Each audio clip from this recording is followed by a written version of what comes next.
Hello friends, आप सभी का आज के इस लेक्चर में स्वागत है। तो दोस्तों, आज का जो हमारा टॉपिक है इसका नाम है एनिमल टिश्यू। जैसा कि हम पिछले लेक्चर में सारे प्लांट के टिश्यू के बारे में पढ़ चुके हैं कि प्लांट में किस प्रकार की सेल्स होती हैं, किस प्रकार के टिश्यू होते हैं। तो आज हम एनिमल टिश्यू के बारे में पढ़ेंगे। तो चलो शुरुआत करते हैं।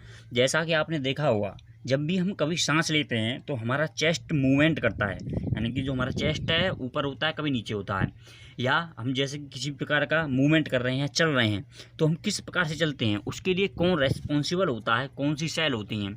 तो जैसा कि हमारा जो चेस्ट का मूवमेंट होता है, तो चेस्ट के मूवमेंट के लिए जो सेल्स या टिश्यू रेस्पॉन्सिबल होते हैं उन्हें हम क्या बोलते हैं, मसल्स सेल होती हैं। वो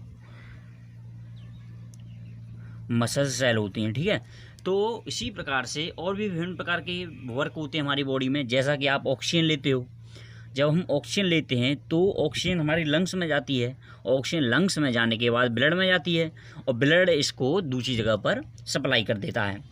तो ऑक्सीजन को भी एक जगह से दूसरी जगह ले जाने का काम कौन करता है, ब्लड करता है। तो ये भी एक प्रकार का क्या है, ये भी एक प्रकार का, ब्लड भी एक टिश्यू है। तो ठीक है, तो इस प्रकार के कई विभिन्न प्रकार के जैसे जैसे फंक्शन हैं, जैसे जैसे कार्य हैं, अलग अलग प्रकार की सेल्स और टिश्यू हमारी बॉडी में पाए जाते हैं। तो उसी के बेसिस पर हमारे जो एनिमल टिश्यू हैं, आपको ध्यान रखना है, उनको हमने 4 पार्टों में बांटा हुआ है। तो सबसे पहला है यहाँ पे एपिथेलियल टिश्यू। एपिथेलियल टिश्यू, ठीक है, आप ध्यान रखिएगा, ये चारों के चारों इंपॉर्टेंट हैं, बस आपको यही ध्यान रखना है। इसके बारे में इनके थोड़े थोड़े फंक्शन पढ़ लेंगे और ये देख लेंगे कि ये कहाँ कहाँ पाए जाते हैं। दूसरा आपका कनेक्टिव टिश्यू। जो 3rd नंबर पे आपका आता है वो आपका मस्कुलर टिश्यू। यही आपके बहुत ज़्यादा इंपॉर्टेंट हैं चारों। और चौथे पे आता है आपको जो नर्वस टिश्यू।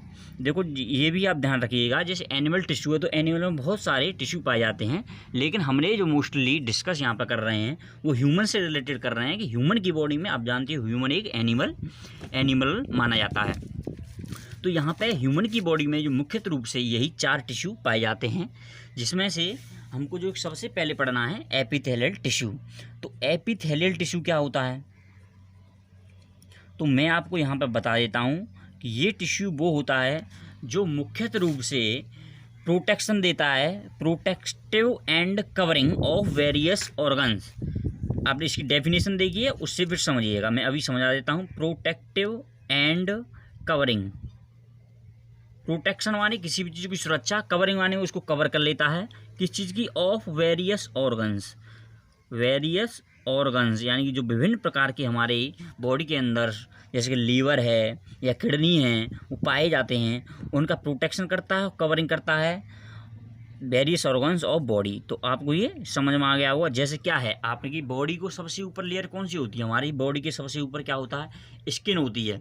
तो स्किन क्या करती है, हमारी बॉडी को कवर करती है, ठीक है। इस प्रकार से और आपने देखा होगा कि कोई जैसे ब्लड जा रहा है हमारी बॉडी के अंदर, तो ब्लड की जो कि नसें होती हैं, तो उन नसों के ऊपर भी किसी प्रकार की लाइनिंग होती है कि ब्लड जो है कि बाहर न चले जाए। तो ऐसी प्रकार की जो कवरिंग होती है किसी भी सेल्स के ऊपर, किसी भी ऑर्गन के ऊपर, जैसे कि हमारी टोटल बॉडी के ऊपर किसकी कवरिंग है, जो है कि आपकी स्किन की कवरिंग है। तो इसी प्रकार का जो एपिथेलियल टिश्यू है ये मोस्टली ध्यान रखिएगा प्रोटेक्शन एंड कवरिंग के लिए काम आता है। ये फाउंड कहाँ कहाँ होता है, ये कहाँ कहाँ पाया जाता है, तो वो भी एग्जाम्पल जैसे मैंने बताया था आपका स्किन में आपका एपिथेलियल टिश्यू है। उसके अलावा जैसे कि आपने मुंह में देखोगे लाइनिंग ऑफ माउथ, जैसे मुंह के अंदर आप उन्हें दे सकते हो, मुंह के अंदर जो है कि आपके गालों पर एक पतली सी जो है कि लेयर बनी हुई होती है, उसी को जो एक ये जैसे कि बाहर की तरफ तो स्किन होती है लेकिन अंदर की तरफ रेड कलर की रहती है, वो एपिथेलियल टिश्यू होता है, ठीक है। इसके अलावा जैसे मैंने बताया था ब्लड वेसल्स हैं, ब्लड वेसल्स में भी आपका यही टिश्यू पाया जाता है।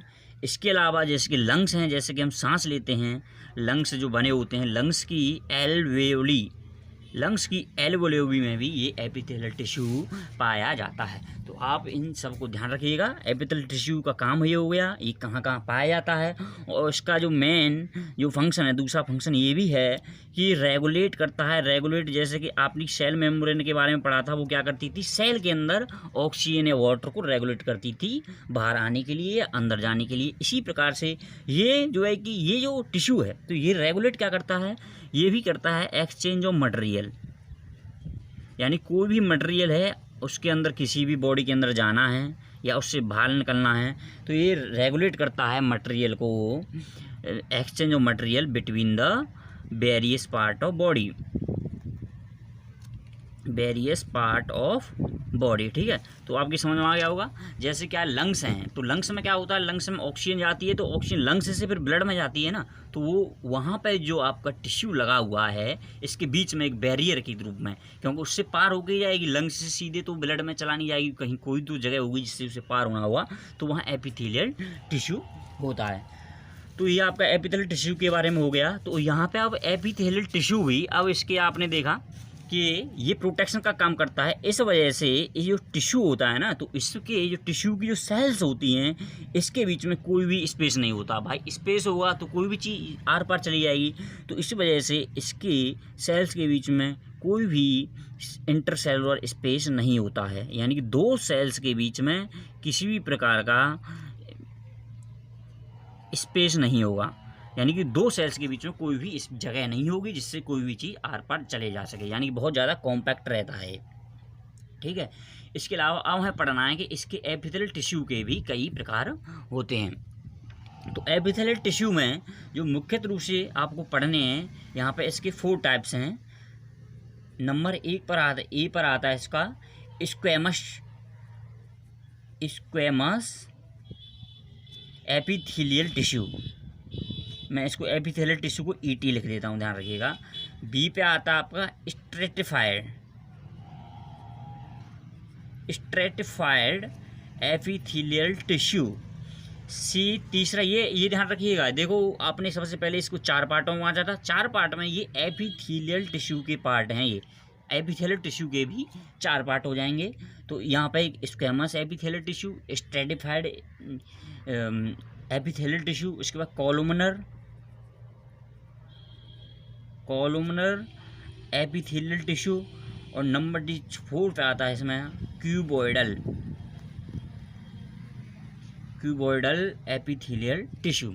तो इनको किस प्रकार से बांटा गया है, जो इसके मेन फंक्शन तो देखो सभी का यही है, protector and covering of various organs, लेकिन इन चारों को अलग अलग किस प्रकार से बनाया गया है, ये कि इनका फंक्शन क्या क्या है।